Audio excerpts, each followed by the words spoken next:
AP రాజధాని అమరావతిలో 20,494 ఎకరాలను భూ సమీకరణ ప్రక్రియ ద్వారా తీసుకోవాలని ప్రభుత్వం నిర్ణయించింది. శనివారం ఉండవల్లిలోని సీఎం క్యాంపు కార్యాలయంలో ముఖ్యమంత్రి చంద్రబాబు అధ్యక్షతన జరిగిన CRDA 50వ అథారిటీ సమావేశంలో రాజధాని నిర్మాణానికి సంబంధించి కీలక నిర్ణయాలు తీసుకున్నారు. మొత్తం 7 అంశాలకు ఆమోదం తెలిపారు. పల్నాడు జిల్లా అమరావతి మండలంలోని వైకుంఠపురం, పెద్దమద్దూరు, ఎండ్రాయి, కార్లపూడిలేమల్లి, గుంటూరు జిల్లా తుళ్లూరు మండలంలోని వడ్డమాను, హరిశ్చంద్రపురం, పెదపరిమి గ్రామాల భూ సమీకరణ చేయాలని నిర్ణయించారు. ఇక అమరావతిలో జరుగుతున్న నిర్మాణ పనులకు కృష్ణానది నుంచి ఇసుకను ట్రెడ్జింగ్ చేసుకునేందుకు CRDA అథారిటీ సమావేశంలో అనుమతి మంజూరు చేశారు. అమరావతి రాజధానిలో వివిధ సంస్థలకు భూ కేటాయింపులపై మంత్రుల సబ్ కమిటీ తీసుకున్న నిర్ణయాలకు CRDA అథారిటీ సమావేశంలో ఆమోదం తెలిపారు. CBIకు 2 ఎకరాలు, జియోలాజికల్ సర్వే ఆఫ్ ఇండియాకు 2 ఎకరాలు, స్టేట్ ఫోరెన్సిక్ ల్యాబ్కు 5 ఎకరాలు, ఆంధ్రప్రదేశ్ కోఆపరేటివ్ బ్యాంక్ లిమిటెడ్కు మరొక వైపున ఇటు పుల్లెల గోపిచంద్ బ్యాడ్మింటన్ అకాడమీకి 12 ఎకరాలు, MSK ప్రసాద్ ఇంటర్నేషనల్ క్రికెట్ అకాడమీకి 12 ఎకరాలు కేటాయించేందుకు అంగీకరించారు. అలాగే ఆదాయ పన్ను శాఖకు 2 ఎకరాలు, ఏపీ గ్రామీణ బ్యాంకుకు 2 ఎకరాలు, సెంట్రల్ బ్యాంక్ ఆఫ్ ఇండియాకు 0.40 ఎకరాలు, SIBకి 0.50 ఎకరాలు, కిమ్స్ ఆసుపత్రికి, మెడికల్ కళాశాలకు 25 ఎకరాలు, బీజేపీ కార్యాలయ నిర్మాణానికి 2 ఎకరాలు, బాసిల్ వుడ్స్ ఇంటర్నేషనల్ స్కూల్కు 4 ఎకరాలు కేటాయించేందుకు ఆమోదం తెలిపారు. Gas authority of India limited, Ambika గ్రూపులకు గతంలో కేటాయించిన 1.40 ఎకరాలను రద్దు చేస్తూ నిర్ణయం తీసుకున్నారు.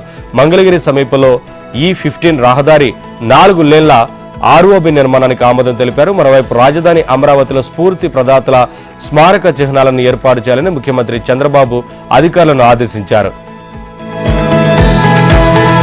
క్వాంటమ్ వ్యాలీ ఈ మధ్య కాలంలో ఏపీ సీఎం చంద్రబాబు నోటి వెంట ఎక్కువగా వినిపిస్తున్న పేరిది. భారత్లో ఇప్పుడు ఎక్కడ చూసినా క్వాంటమ్ కంప్యూటింగ్ పేరు మారుమోగిపోతోంది. భవిష్యత్తులో క్వాంటమ్ పరిశ్రమను భారత్ శాసించబోతోందా? ముఖ్యంగా ఆంధ్రప్రదేశ్లో ఏర్పాటు చేయనున్న క్వాంటమ్ వ్యాలీతో దేశ, రాష్ట్ర ముఖ చిత్రమే మారనుందా అనే ప్రశ్నలకు అవుననే సమాధానం వినిపిస్తోంది. దేశంలోనే మొట్టమొదటి క్వాంటమ్ వ్యాలీని అమరావతిలో ఏర్పాటు చేయాలని ఏపీ ప్రభుత్వం తీసుకున్న నిర్ణయాన్ని గేమ్ చేంజర్గా నిపుణులు అభివర్ణిస్తున్నారు.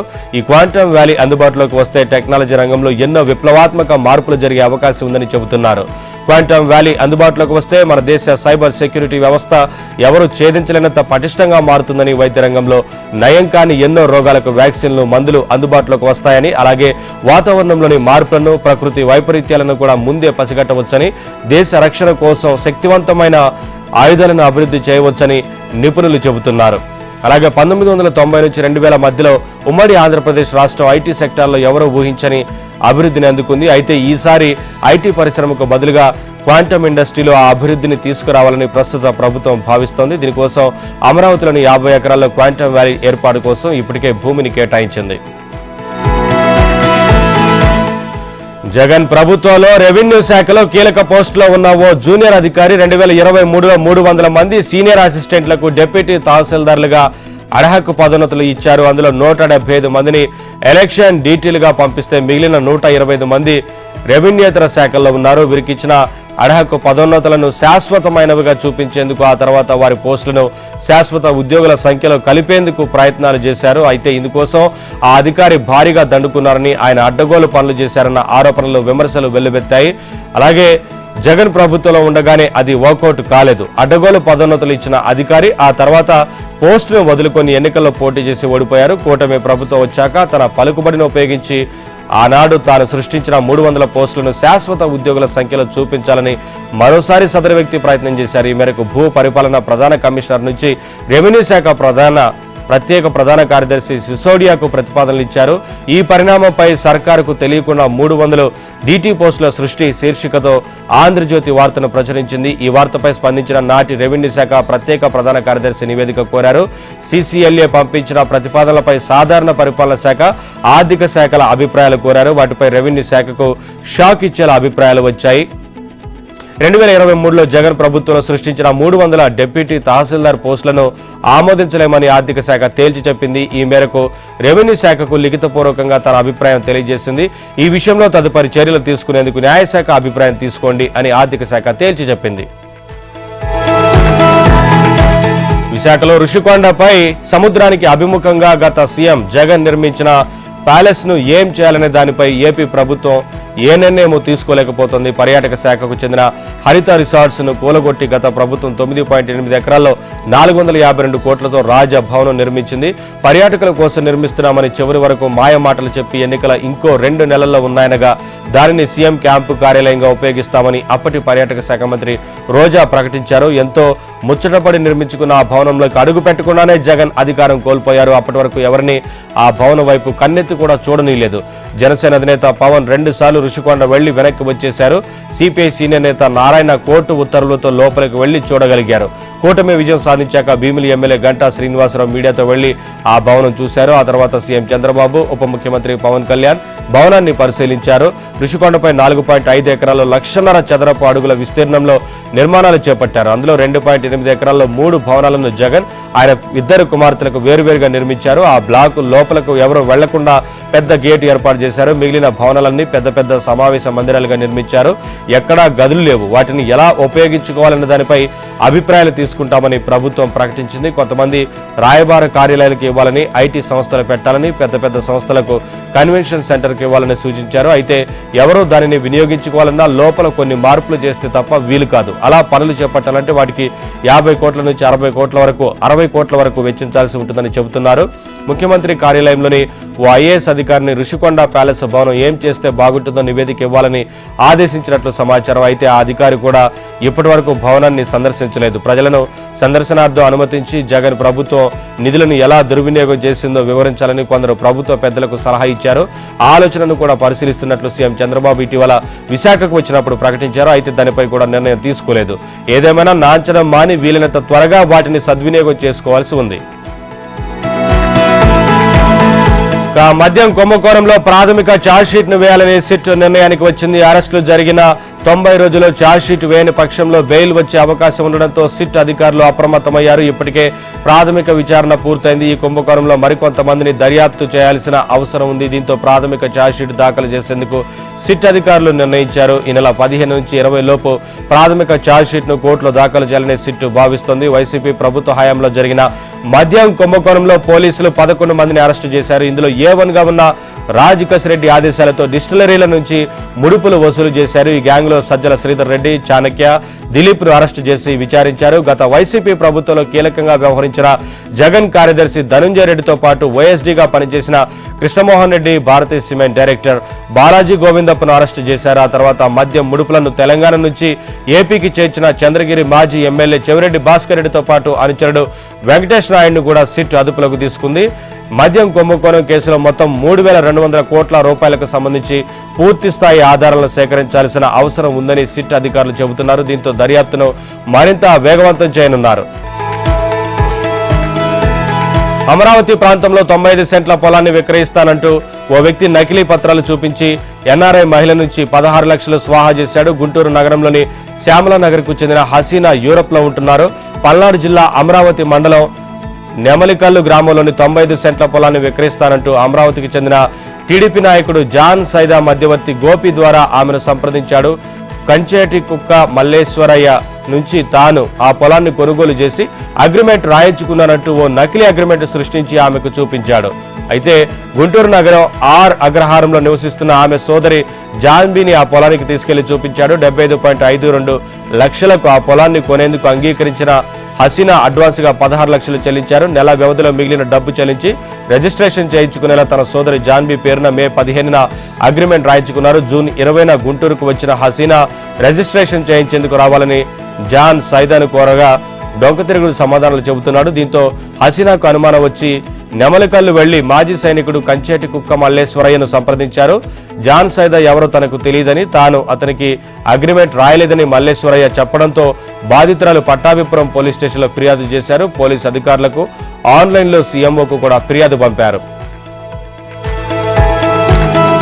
అమెరికాలోని వాటర్ ఫాల్స్ దగ్గర తెలుగు యువకుడు గల్లంతయ్యాడు. తూర్పుగోదావరి జిల్లా చిక్కాల గ్రామానికి చెందిన ఆర్ఎంపీ డాక్టర్ రామకృష్ణ పెద్ద కుమారుడు హరికిరణ్ గౌడ్ 5 ఏళ్ల క్రితం అమెరికాలో ఎంఎస్ చదువు కోసం వెళ్లాడు. ఎంఎస్ పూర్తయిన తర్వాత అక్కడే ఉద్యోగం చేస్తున్నాడు. అయితే స్నేహితులతో కలిసి విహారయాత్రకు వెళ్లిన హరికిరణ్ గౌడ్ ప్రమాదశాత్తు అమెరికాలోని వాటర్ ఫాల్స్ దగ్గర కాలు జారి అందులో పడిపోయాడు. ఈ విషయాన్ని గమనించిన స్నేహితులు స్థానిక అధికారులు పోలీసులకు సమాచారం ఇచ్చారు. దీంతో వారు వెంటనే అతని కోసం గాలింపు చర్యలు చేపట్టారు. అయితే గల్లంతెర హరికిరణ్ ఆచూకీ లభించలేదు. ఈ విషయం స్వగ్రామం చిక్కాలలోని అతని కుటుంబ సభ్యులకు తెలియడంతో వారు కన్నీరు మున్నీరుగా విలపిస్తున్నారు.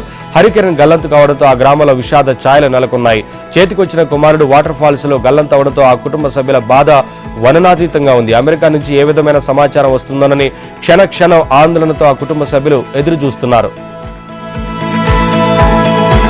గుంటూరు జిల్లా మంగళగిరి ఎయిమ్స్ లో ర్యాగింగ్ ఘటనకు సంబంధించి 13 మంది వైద్య విద్యార్థులపై చర్యలు తీసుకున్నట్లు ఆ సంస్థ అధికార ప్రతినిధి డాక్టర్ వంశీకృష్ణారెడ్డి తెలిపారు. శనివారం ఎయిమ్స్ లో ఆయన మీడియాతో మాట్లాడారు. 13 మంది విద్యార్థులు ర్యాగింగ్ కు పాల్పడినట్లుగా గుర్తించామన్న ఆయన వారిని 6 నెలల నుంచి ఏడాదిన్నర పాటు సస్పెండ్ చేయడంతో పాటు ఒక్కొక్కరికి 25,000 రూపాయల జరిమానా కూడా విధించామని తెలిపారు. ఆ విద్యార్థులను ఎయిమ్స్ వసతి గృహం నుంచి పూర్తిగా బహిష్కరించామన్నారు. సస్పెన్షన్ కాలం పూర్తయిన తర్వాత కూడా వారు హాస్టల్లో ఉండే అవకాశం లేదన్నారు. ఈ ఘటనపై పోలీసులకు ఫిర్యాదు కూడా చేశామని వారి భవిష్యత్తును దృష్టిలో ఉంచుకొని పేర్లను బయటకు వెల్లడించడం లేదు అని వంశీకృష్ణారెడ్డి తెలిపారు. నేడు రాజేంద్రనగర్ నియోజకవర్గంలో జరిగే వన మహోత్సవంలో తెలంగాణ సీఎం రేవంత్ రెడ్డి పాల్గొనున్నారు. ప్రొఫెసర్ జయశంకర్ తెలంగాణ వ్యవసాయ విశ్వవిద్యాలయం ప్రాంగణంలో సీఎం రేవంత్ మొక్కలు నాటనున్నారు. ఉదయం 10:30 గంటల తర్వాత రాజేంద్రనగర్ అగ్రికల్చర్ యూనివర్సిటీకి రేవంత్ వెళ్తారు. మొక్కలు నాటే కార్యక్రమంలో పాల్గొంటారు. తెలంగాణలో సంచలనం సృష్టించిన ఫోన్ ట్యాపింగ్ కేసుకు సంబంధించి బీజేపీ శాసనసభాపక్ష నేత ఏలేటి మహేశ్వర్ రెడ్డికి సిట్ అధికారులు శుక్రవారం రాత్రి నోటీసు జారీ చేశారు. శనివారం విచారణకు హాజరు కావాలని సూచించారు. అయితే బీజేపీ నూతన అధ్యక్షుడి ప్రమాణ స్వీకారం ఉన్నందున రాలేనని ఆయన సమాధానం ఇచ్చారు. దీంతో వచ్చే వారం బుధ లేదా శుక్రవారంలో విచారణకు రావాలంటూ సమ్మన్లు ఇచ్చినట్లు తెలుస్తోంది. ఇప్పటివరకు ఫోన్ ట్యాపింగ్ కేసుకు సంబంధించి 230కి పైగా బాధితుల వాంగ్మూలాలను సిట్ అధికారులు నమోదు చేశారు. వచ్చే ఎన్నికల్లో 100 అసెంబ్లీ సీట్లు సాధిస్తామన్న సీఎం రేవంత్ వ్యాఖ్యలను బీఆర్ఎస్ వర్కింగ్ ప్రెసిడెంట్ కేటీఆర్ ఎద్దేవా చేశారు. కేసీఆర్ హయాంలో పూర్తయిన నియామకాలకు అపాయింట్మెంట్ లెటర్లు ఇచ్చి తానే చేసిన అని రేవంత్ రెడ్డి గప్పాలు కొట్టుకుంటున్నారని విమర్శించారు. తెలంగాణ భవన్లో నిన్న కేటీఆర్ మీడియాతో మాట్లాడారు. రైతులకు ఎవరెవరు ఏం చేశారో చర్చిద్దామన్న రేవంత్ రెడ్డి ఛాలెంజ్ను స్వీకరిస్తున్నా అని రేవంత్కు 72 గంటల ప్రిపరేషన్ టైం ఇస్తున్నా అన్నారు. ఈ నెల 8న ఉదయం 11 గంటలకు సోమాజిగూడ ప్రెస్ క్లబ్ వస్తా, తమరు కూడా తమ ఎమ్మెల్యేలతో కలిసి రావాలి అంటూ మీడియా ముందే చర్చిద్దామని కేటీఆర్ సవాల్ విసిరారు. రేవంత్ స్థాయికి కేసీఆర్ అవసరం లేదని తాను సరిపోతానని అన్నారు. అలాగే సీఎం రేవంత్ రెడ్డిని ప్రశ్నించే హక్కు స్థాయి కేటీఆర్కు లేదని కాంగ్రెస్ నేతలు అన్నారు. కేటీఆర్ ఆయన బావ హరీష్ రావు సెకండ్ బెంచ్ లీడర్లను ఆరోపించారు. చర్చ కోసం అసెంబ్లీ పెడతాను, సభకు రావాలంటూ ప్రతిపక్ష నేత కేసీఆర్ను రేవంత్ కోరితే ప్రతిపక్ష నేత మాట్లాడకుండా మధ్యలో ఈ సెకండ్ బెంచ్ లీడర్లు ఎందుకు మాట్లాడుతున్నారని ప్రశ్నించారు. రేవంత్ను ప్రశ్నించాలని సవాల్ విసరాలని కేటీఆర్కు ఉంటే ముందుగా కేసీఆర్తో ప్రతిపక్ష నేత పదవికి రాజీనామా చేయించాలని సూచించారు. ఆ పదవిని కేటీఆర్ తీసుకుని సవాల్ విసరాలని, అప్పుడే ఆయన మాటకు విలువ ఉంటుందని తాము పరిగణలోకి తీసుకుంటామని తెలిపారు. అంతేగాని అనవసరంగా రేవంత్కు సవాలు విసిరి పలచన కావద్దని కాంగ్రెస్ పార్టీ ప్రజలను మోసం చేసి అధికారంలోకి వచ్చిందని బీజేపీ రాష్ట్ర అధ్యక్షుడు ఎన్ రామచంద్రరావు ఆరోపించారు. రాష్ట్రంలో అవినీతి అధర్మ పాలన సాగుతోందన్నారు. ప్రజలను దగా చేసిన కాంగ్రెస్ ప్రభుత్వంపై ధర్మయుద్ధం చేస్తామని ప్రకటించారు. శనివారం బీజేపీ రాష్ట్ర కార్యాలయంలో కేంద్ర మంత్రి కిషన్ రెడ్డి నుంచి పార్టీ అధ్యక్ష బాధ్యతలను రామచంద్రరావు స్వీకరించారు. అనంతరం అధ్యక్షుడి హోదాలో తొలిసారిగా మీడియా సమావేశంలో మాట్లాడారు. గత ఎన్నికల సమయంలో కాంగ్రెస్ మేనిఫెస్టోలో రైతులు, మహిళలు, విద్యార్థులను మభ్యపెడుతూ అనేక హామీలు ఇచ్చిందని, కానీ అధికారంలోకి వచ్చాక డబ్బులు లేవని, ప్రభుత్వం భిక్షాటన స్థితిలో ఉందని, ఉద్యోగులకు జీతాలు ఇవ్వలేకపోతున్నామంటూ ఏడుస్తోందని విమర్శించారు. రాష్ట్రంలో ఇలాంటి పరిస్థితులు ఉన్నప్పుడు హామీలు ఎలా ఇచ్చారని ప్రశ్నించారు. కాంగ్రెస్ ఇచ్చిన 6 గ్యారెంటీలు 420 హామీల్లో ఏవీ అమలు కాలేదని ఎన్ రామచంద్రరావు తెలిపారు. 100 రోజుల్లో అమలు చేస్తామంటూ గొప్పలు చెప్పిన సీఎం రేవంత్ రెడ్డి 600 రోజులైన ఒక్క హామీని కూడా పూర్తి స్థాయిలో అమలు చేయలేదన్నారు. ఏఐసీసీ అంటే ఆల్ ఇండియా చీటింగ్ కమిటీ అని ఆరోపించారు. కాంగ్రెస్ ప్రభుత్వంపై తీవ్ర వ్యతిరేకత వచ్చిందని, ఏ ప్రభుత్వం కూడా ఇంత తక్కువ సమయంలో ఇంతగా వ్యతిరేకత ఎదుర్కోలేదన్నారు. ముఖ్యమంత్రి పదవికి రేవంత్ రెడ్డి రాజీనామా చేసి బీసీ నేతను సీఎంను చేయమనండి, తాను కూడా రాజీనామా చేసి బీసీ నేతను పార్టీ అధ్యక్షుడిగా ఎన్నుకుంటామని రామచంద్రరావు మంత్రి పొన్నం ప్రభాకర్ కు సవాల్ చేశారు. ఇతర సామాజిక వర్గం నేతకు ఒక పదవి ఇస్తే బీసీలకు అన్యాయం చేసినట్లు ఎలా అవుతుందని ప్రశ్నించారు. ఏఐసీసీ చీఫ్ మల్లికార్జున ఖర్గే తెలంగాణ పర్యటనలో ఆసక్తికర పరిణామం చోటు చేసుకుంది. మంత్రి పదవి ఆశించి భంగపడ్డ 6 ఎమ్మెల్యేలను పిలిపించిన ఖర్గే వారితో విడివిడిగా మాట్లాడారు. మంత్రి పదవులకు సంబంధించిన అంశాన్ని ఖర్గే ప్రత్యేకంగా మాట్లాడటంతో మరోసారి కేబినెట్ విస్తరణ అంశం తెరపైకి వచ్చింది. గత నెలలో 3 పదవులతో కేబినెట్ విస్తరణ జరగగా మిగిలిన 3 పదవులను కూడా భర్తీ చేయాలని కాంగ్రెస్ ఆలోచన చేస్తున్నట్టు తెలుస్తోంది. అయితే కేబినెట్ బెర్త్ కోసం దాదాపు 10 మందికి పైగా నేతలు పోటీ పడుతున్నారు. మంత్రి పదవి ఆశలు పెట్టుకున్న వారందరికీ పదవి ఇవ్వలేరు కాబట్టి రేసులో ఉన్న ఎమ్మెల్యేలను పిలిచిన ఖర్గే ఉన్న విషయాన్ని సూటిగా చెప్పేశారనే చర్చ జరుగుతోంది. తెలంగాణ పర్యటనకు వచ్చిన మల్లికార్జున ఖర్గే మొదటగా మంత్రి పదవి ఆశావాహులతో భేటీ అయ్యారు. ఎమ్మెల్యేలు ప్రేమ్ సాగర్ రావు, సుదర్శన్ రెడ్డి, మల్రెడ్డి రంగారెడ్డి, బాలు నాయక్, ఆది శ్రీనివాస్, పరిగి రామ్మోహన్ రెడ్డిలను పిలిచి వారితో విడివిడిగా మాట్లాడారు. వీరిలో రెడ్డి సామాజిక వర్గానికి చెందిన సుదర్శన్ రెడ్డి, రామ్మోహన్ రెడ్డి, మల్రెడ్డి రంగారెడ్డిలకు పదవులు ఇవ్వలేమని ఖర్గే చెప్పినట్లు సమాచారం. ఇప్పటికే రెడ్డి సామాజిక వర్గానికి ఎక్కువ పదవులు ఇచ్చామని ఇక పదవులపై ఆశలు పెట్టుకోవద్దని చెప్పినట్లు తెలుస్తోంది. అయితే తెలంగాణ కేబినెట్లకు వెళ్లనున్న 3 ఎమ్మెల్యేలు ఎవరనే దానిపై కొద్ది రోజుల్లోనే క్లారిటీ వచ్చే అవకాశం ఉంది. అర్జెంటీనా అధ్యక్షుడు జేవియర్ మిలేతో భారత్ ప్రధాని నరేంద్ర మోదీ ద్వైపాక్షిక చర్చలు జరిపారు. రక్షణ, వ్యవసాయం, మైనింగ్, చమురు, గ్యాస్, పునరుత్పాదక ఇంధనం, వాణిజ్యం, పెట్టుబడులు వంటి కీలక రంగాల్లో ఇరు దేశాల భాగస్వామ్యాన్ని మరింత పెంపొందించే అంశంపై విస్తృత చర్చలు జరిపారు. అంతకుముందు రాజధాని బ్యూనస్ చేరుకున్న ప్రధానికి అధ్యక్షుడు మిలే ఘన స్వాగతం పలికారు. ప్రధాని ద్వైపాక్షిక పర్యటన భారత్, అర్జెంటీనా మధ్య బహుముఖ వ్యూహాత్మక భాగస్వామ్యాన్ని మరింతగా బలోపేతం చేస్తుందని విదేశాంగ శాఖ తెలిపింది. అర్జెంటీనా పర్యటన అనంతరం బ్రెజిల్లో 5 నుంచి 8వ తేదీ వరకు ప్రధాని మోదీ పర్యటిస్తారు. బ్రెజిల్లోని రియో వేదికగా జరగనున్న 17వ బ్రిక్స్ సదస్సులో పాల్గొని ప్రపంచంలోని పలు అంశాలపై అభిప్రాయాలను వెల్లడించనున్నారు. ప్రపంచ పాలనా సంస్కరణలు, శాంతి, కృత్రిమ మేధస్సును బాధ్యతాయుతంగా ఉపయోగించడం, వాతావరణం, ప్రపంచ ఆరోగ్యం, ఆర్థిక అంశాలతో పాటు పలు కీలక అంశాలను ప్రస్తావించే అవకాశం ఉంది. దేశవ్యాప్తంగా సంచలనం సృష్టించిన మెడికల్ స్కామ్లో నిందితుల పేర్లు ఒక్కొక్కటిగా బయటకు వస్తున్నాయి. తెలుగు రాష్ట్రాల్లో కీలకంగా ఉన్న వైసీపీ నేత బత్తల హరిప్రసాద్తో పాటు కుంభకోణంలో సీనియర్ అధికారులు, దళారులు, ఉన్నత విద్యావేత్తలు, స్వామీజీలు ఉన్నట్లు సీబీఐ గుర్తించింది. ఛత్తీస్గఢ్కు చెందిన స్వామీజీ రవిశంకర్ మహారాజ్ పేరు ఈ స్కామ్ కీలకంగా మారింది. రాయ్పూర్లోని రావత్పుర సర్కార్ మెడికల్ కాలేజీలో తనిఖీల తర్వాత లంచాల భాగోతం వెలుగులోకి వచ్చింది. రవిశంకర్ మహారాజ్ ట్రస్టుకు చెందిన రావత్పుర మెడికల్ కాలేజీకి అనుకూలంగా నివేదిక ఇచ్చేందుకు ఎన్ఎంసీ అధికారులకు 55 లక్షల లంచం ఇస్తున్న సమయంలో సిబిఐ అధికారులు రెడ్ హ్యాండెడ్ గా పట్టుకుని రవిశంకర్ మహారాజ్ పేరును ఎఫ్ఐఆర్లో చేర్చారు. మెడికల్ కుంభకోణానికి సంబంధించి మూలాలన్నీ రాయ్పూర్ కేంద్రంగా నడిచినట్లు సమాచారం. రావత్పుర సర్కారుకు ఛత్తీస్గఢ్కు చెందిన రాజకీయ నాయకులు, కీలక అధికారులతో సన్నిహిత సంబంధాలు ఉన్నాయి. ట్రస్టీ ఆధ్వర్యంలో నడుస్తున్న మెడికల్ కాలేజీలో లోపాలు ఉండబట్టే లంచాలు ఇచ్చారనే ఆరోపణలు వినిపిస్తున్నాయి. అంతేకాకుండా రవిశంకర్ మహారాజ్ ట్రస్టుపై భూ ఆక్రమణలు, మహిళలను వేధించడం వంటి కేసులు ఉన్నాయి. ఇండోర్లోని సురేష్ సింగ్ బడోరియాకు చెందిన ఇండెక్స్ వైద్య కళాశాలలో భారీ అవకతవకలు ఉన్నట్లు సీబీఐ గుర్తించింది. నకిలీ అధ్యాపకులను నియమించి బయోమెట్రిక్ హాజరును నకిలీ చేయడంతో పాటు తప్పుడు ధృవపత్రాలను ఎన్ఎంసీకి అందించారు. ఈ ముఠాలో యూజీసీ మాజీ చైర్మన్, ప్రస్తుతం టాటా ఇన్స్టిట్యూట్ ఆఫ్ సైన్స్ యూనివర్సిటీకి చెందిన ధీరేంద్ర పాల్ సింగ్, ఛత్తీస్గఢ్ క్యాడర్కు చెందిన మాజీ ఐఎఫ్ఎస్ అధికారి సంజయ్ శుక్లా ఉన్నట్లు గుర్తించారు. మహారాష్ట్ర రాజకీయాల్లో ఆసక్తికర పరిణామం చోటు చేసుకుంది. 20 ఏళ్ల సుదీర్ఘ విరామం తర్వాత ఠాక్రే సోదరులు ఉద్ధవ్, రాజ్ తొలిసారి ఒకే వేదికను పంచుకున్నారు. మరాఠీ భాష అస్తిత్వం కోసం ఐక్యమవుతామని ముంబై, మహారాష్ట్రలను ఛేదించుకునేందుకు ఇద్దరు నేతలు కూడా ప్రతినబూనారు. అయితే ప్రాథమిక పాఠశాలలో హిందీని తప్పనిసరి చేసిన త్రిభాషా సూత్ర విధానాన్ని మహారాష్ట్ర ప్రభుత్వం వెనక్కి తీసుకుంది. ఈ సందర్భంగా నిన్న ముంబైలోని వర్లిలో శివసేన, మహారాష్ట్ర నవనిర్మాణ సేన, ఆవాజ్ మరాఠీచా పేరిట విజయోత్సవ సభ నిర్వహించాయి. కార్యకర్తల అభిమానులతో కిక్కిరిసిన సభలో ఈ పార్టీల తరపున ఉద్ధవ్, రాజ్ వేదిక పంచుకున్నారు. మహారాష్ట్ర వ్యాప్తంగా మరాఠా, ఇంగ్లీష్ మీడియం స్కూళ్లలో 1వ తరగతి నుంచి 5వ తరగతి వరకు హిందీ భాషను 3వ భాషగా తప్పనిసరి చేయనున్నట్లు విద్యాశాఖ ప్రకటించింది. కానీ మహావికాస్ అఘాడీ నుంచి తీవ్ర స్థాయిలో వ్యతిరేకత రావడంతో పాలసీని మార్చేశారు.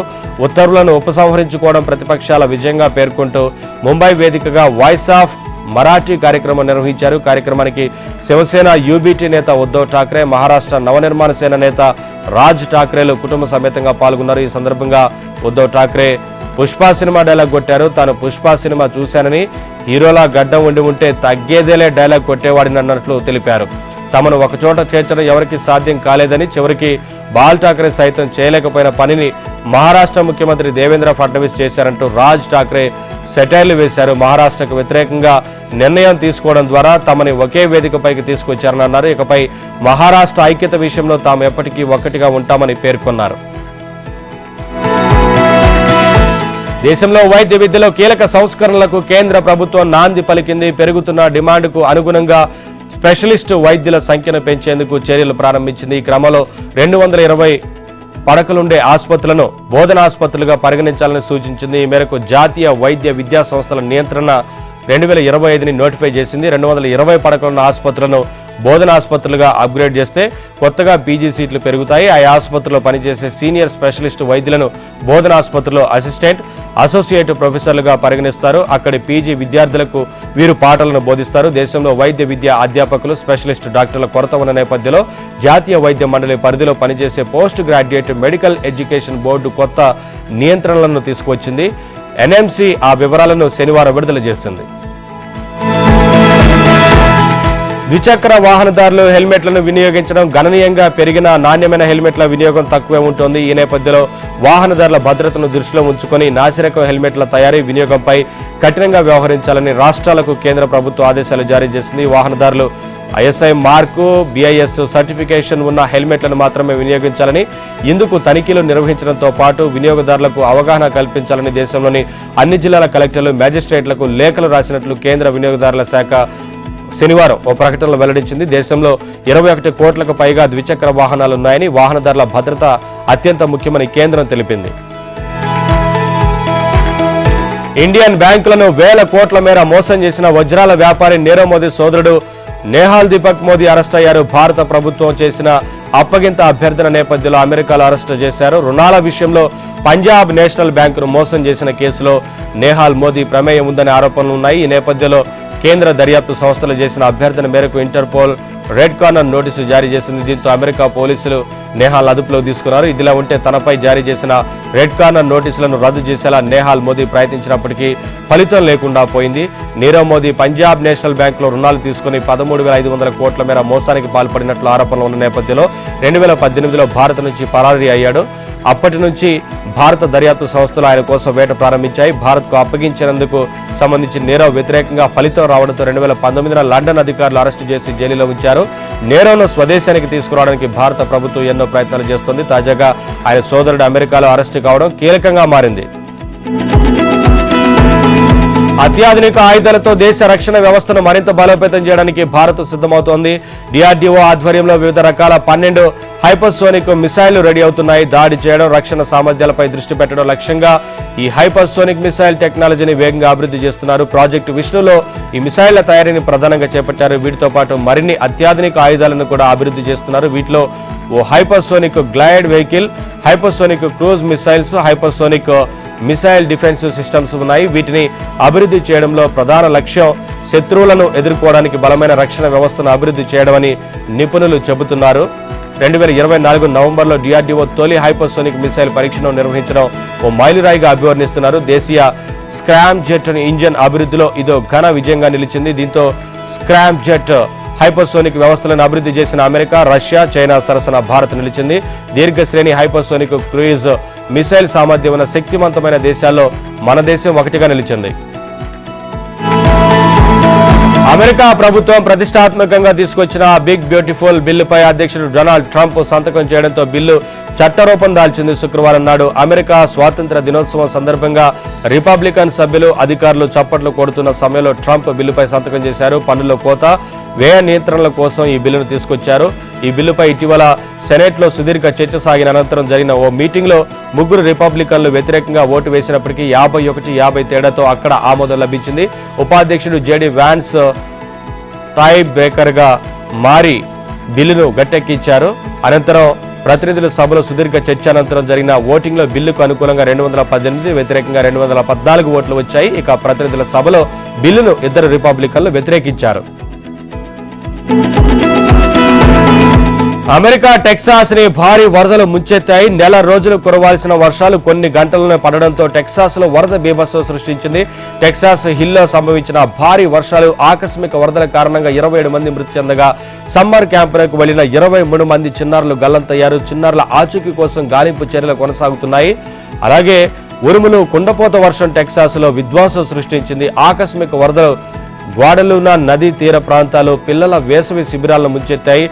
ఎటు చూసినా వరద నీరే కనిపిస్తోంది. కార్లు, ఇతర వాహనాలు ధ్వంసమయ్యాయి. వాహనాల్లో ప్రయాణిస్తున్న వారు సైతం గల్లంతైనట్టు తెలుస్తోంది. చెట్లు, విద్యుత్ స్తంభాలు కుప్పకూలాయి. గ్వాడలూనా నది ఉధృతంగా ప్రవహిస్తోంది. వరద నీటిలో చిక్కుకున్న వారిని రక్షించేందుకు పడవలు, హెలికాప్టర్ల సాయంతో రెస్క్యూ టీంలు సహాయక చర్యలు చేపట్టాయి. ఎలాంటి ప్రమాద హెచ్చరికలు లేకపోవడం వల్లే భారీ ప్రాణ, ఆస్తి నష్టం జరిగిందని తెలుస్తోంది. మృతుల సంఖ్య మరింత పెరిగే అవకాశం ఉందని అధికారులు తెలిపారు.